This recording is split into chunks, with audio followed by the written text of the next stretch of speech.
What's up, creepers? Welcome to Bryn and Phin Spoops. I'm Bryn. And I'm Phin. And welcome to day 27. 27. I know. Oh my god. Oh my god. 4 more days. You get 4 more episodes. Well, then we do it after this, but. Yeah, we'll do it once a week after this. We will have no more day at that. It's movie, Bryn and Phin Spoops, not day like. Right. Yeah, okay, let me stop ranting. So we watched a movie on Hulu last night called. I told you I'm bad with names. Awoken. Awoken. Yeah. It's about fatal. So the basis of this movie is actually based on a real disease, fatal familial insomnia. Sorry. Yeah, fatal familial insomnia, which is also the subject of a new TV show. I think it's on NBC or ABC. I can't remember which. Called Next. Maybe it's on Fox. It's on Fox. So Awoken got 6 out of 10 on IMDb. It was directed by Daniel J. Phillips, whom I'm not really familiar with his work. This was on Hulu. It's rare. That's a second movie. He is an Australian director, but they all have American accents in this movie, and all of the actors are Australian. The director is Australian. They filmed it in Australia. So they were basically catering to an American market. I really didn't notice. So I think they did a good job with the accents, or I'm just insane. No, they did. It's just Like, funny because why wouldn't they just make it in Australia? What's wrong with Australia? We know that everything in Australia is trying to kill you, including sleep, so. Yeah, that would just add to it. This movie is based loosely on the phenomena, the creepypasta phenomena, the Russian sleep experiment. Interesting. Yeah, the director and writer definitely looked at the Russian sleep experiment when they were writing this movie. I see. Or before they wrote this movie, and that was their inspiration to start making this movie. A lot of people say that this movie is the exact opposite of Nightmare on Elm Street, in which in Nightmare on Elm Street, if you fall asleep, you are prone to a demon, which is Freddy. And if you stay awake too long in this, you are prone to a demon. So there you go. They have that in common.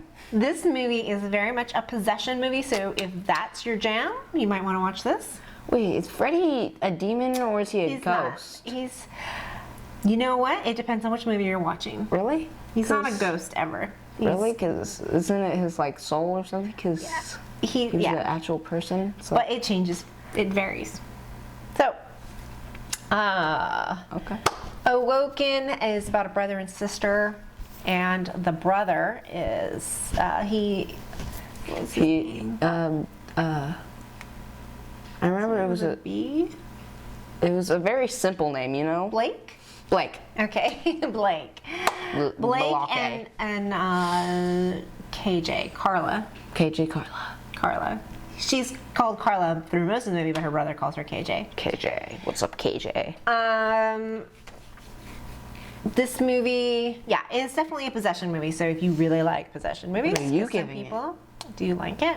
I'm gonna give it 3. 3? Yeah, it's a pretty. It's spoopy at some points. I mean, I screamed a bunch. Yeah, but it kind of falls apart in the 3rd act, which is unforgivable for me. So I'm giving it 3.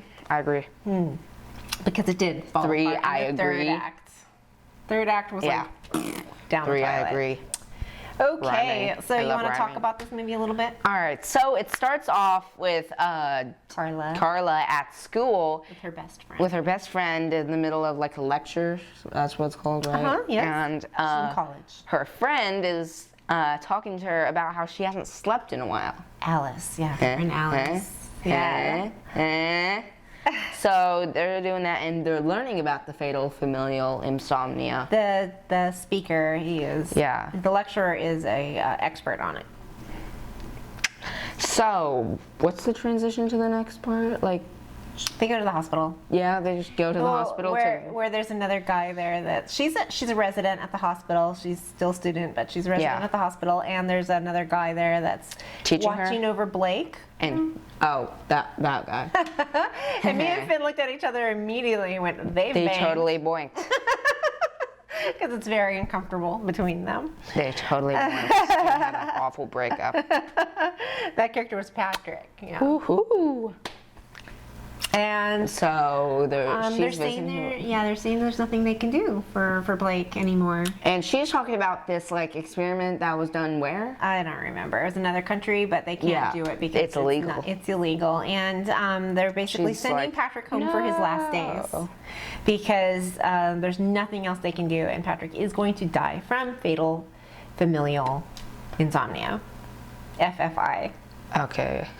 So when she finds this out, she calls the lecturer, her friend, the professor, and she tells him what's going on. And he tells her he's been running an illegal drug trial down Under in the sub-basement of the school, the forgotten sub-basement. There's of the two school. other people in the basement. One has night terror. First, he says that that's where her mom was held. Yeah, that's where her mom. It's FFI is a genetic disorder, so you do inherit it from a parent. They inherited. Blake inherited it from their mom.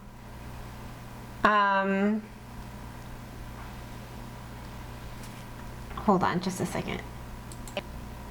Okay, So sorry. Blake and Carla's mom is dead from the FFI, and apparently their father. It was like a murder suicide. It was blamed on the father. Yeah.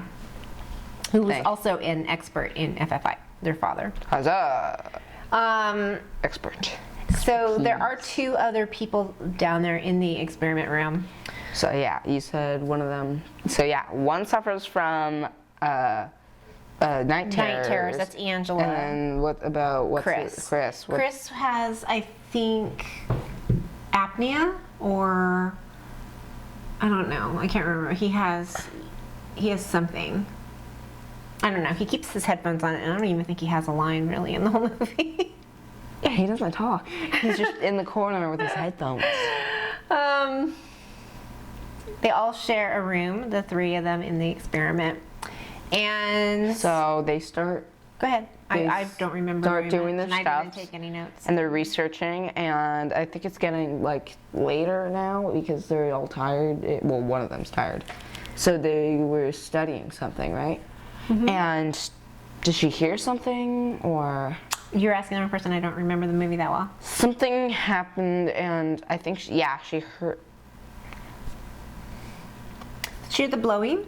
I think. Yeah. She heard Like she heard something. She heard the blowing through the air vent. coming through And- a vent and- behind the bookshelf. So she checks out. Alice, they move the bookshelf and they find a box in.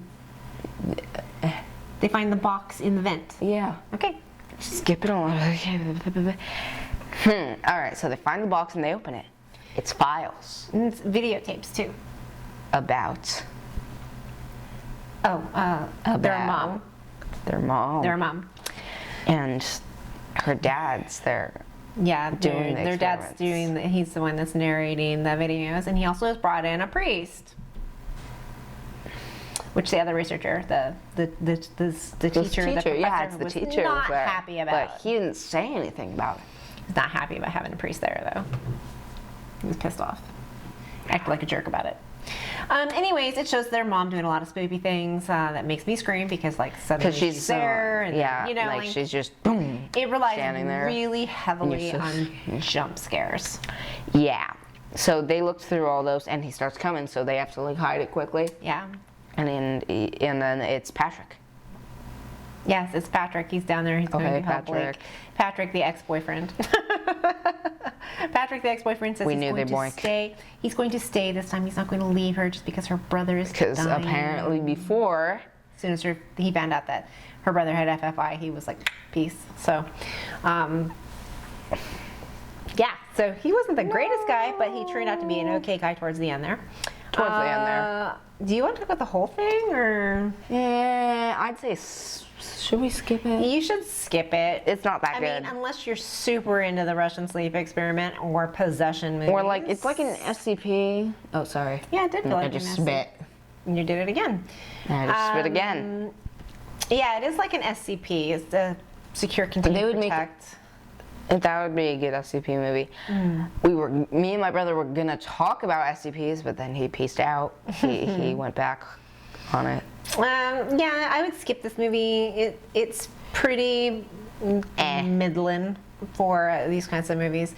I mean, it does have some jumps, and it kept me entertained the entire time we were watching it, although I did pick up my phone more than a few times. Yeah. So, yeah, it turns out, you know, I'm not going to ruin it for you guys in case you go see it, but it is a possession movie, and it is about a real thing that affects currently, I think, 27 families in the world. Familial insomnia. But of course, it's different because apparently... This one was a possession. We forgot to mention at the very beginning, there was that whole thing. Oh yeah, that was weird. There is no sex or nudity in this movie, but there is implied a child molestation, so use that as a trigger warning, if you will. Yeah, it was, that's okay. It was an Australian movie, and they didn't make it in Australia. It probably would have been more interesting if they had made it in Australia. I'm just saying. Things trying to kill you. Just throwing spitballs at the wall here. It'd be cool if there was like a snake that comes out. But yeah, it's good. It's all right. So yeah, we give it 3 skulls. 3. And so go vote. Go vote, like and subscribe, and we'll see you next time.